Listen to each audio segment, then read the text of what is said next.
So I am working on the last objective in this module, the solve linear equations module, and just a general big picture explanation for this module. You basically just have to understand that a linear equation is an equation of a straight line, and it only has one variable. So that's why when we try to solve this kind of equation, we want to make sure that we get all the x's on one side to get the solution. You also just want to be able to know that the solution set consists of all the values that make the equation true. So whatever the answer is should satisfy the equation on this and that side. So that's kind of just like a quick big picture explanation for that. And then I'm gonna go ahead and solve this one so y'all can see how to do it.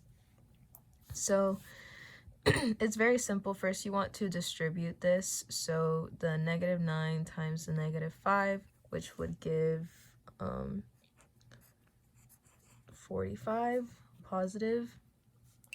And then you want to do the -9 times the +8, which is going to give us -72.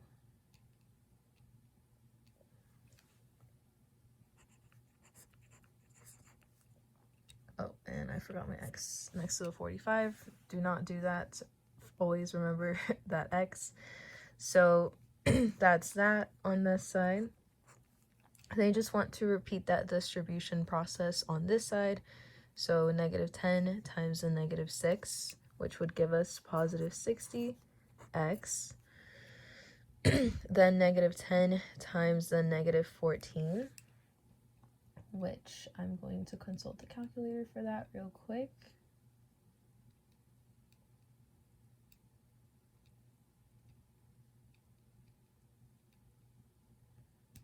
Which would give us +140.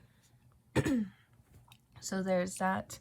Now that you've distributed both these outside numbers, you just want to move all the x's to one side.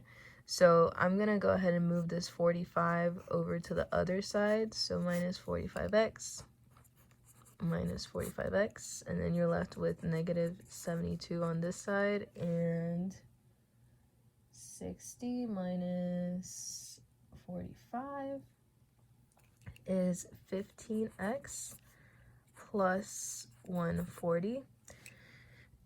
And so then you're just gonna want to cancel out the like terms. So we're gonna take out the 140 from this side and move it over here, and -72 minus 140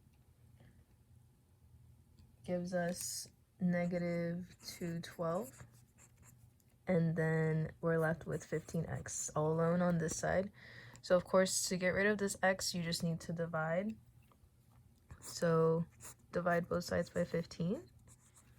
So then of course you could solve this, but it would become a repeating decimal.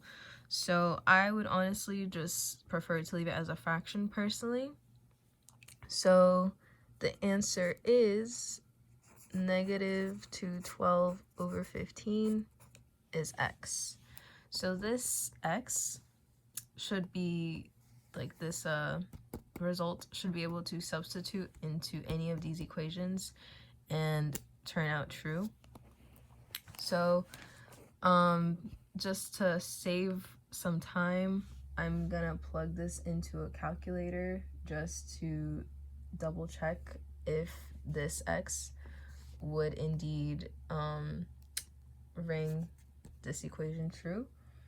So let's see. So just as an extra step to double check your work, you of course can plug this x into here and see if it's comes out true, so I did that.